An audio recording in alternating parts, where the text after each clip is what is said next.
Hey guys, welcome to the Droid Guy channel. How to fix error message. Audio device is disabled in Windows 10.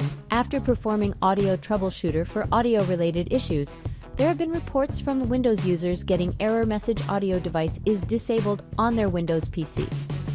The error message often means your audio device is detected on your computer, but it is disabled. That can either be due to device manually disabled and/or there are certain incorrect configurations preventing the device to be enabled.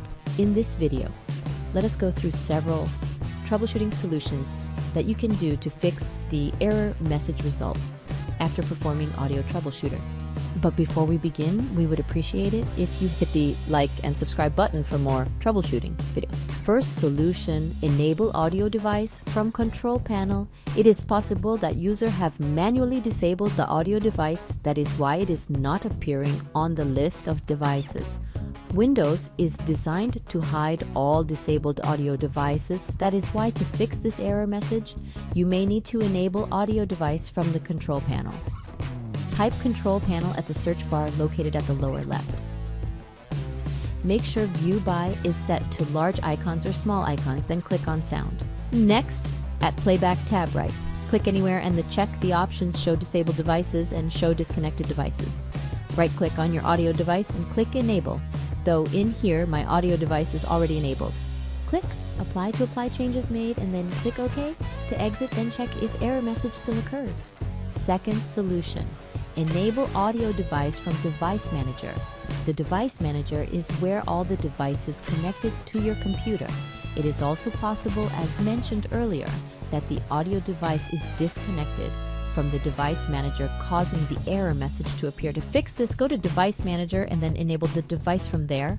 To do this, press Windows key plus R on your keyboard to open Run dialog box. At Run dialog box, type divi mgmt.msc and press enter. Then click on Sound, Video, and Game Controllers to expand it. Then right-click on your audio device and then select Enable Device from the drop-down menu. Exit Device Manager and click Check if the problem is resolved. Third solution, update sound drivers. And outdated drivers can cause issues. Make sure sound drivers are up to date to fix this. To do this, press Windows key plus R on your keyboard to open Run dialog box. At Run dialog box, type divi mgmt.msc and press enter. Then click on Sound, Video, and Game Controllers to expand it. Then right-click on your audio device and then select Update Driver from the drop-down menu. Click Search automatically for drivers. Once drivers are already installed, click Close to exit. Restart computer. Once computer completely reboots, check if error message still appears. And that's it. I hope this guide has been helpful. Please support us by clicking like, share, subscribe, and hit the notification bell for more troubleshooting videos.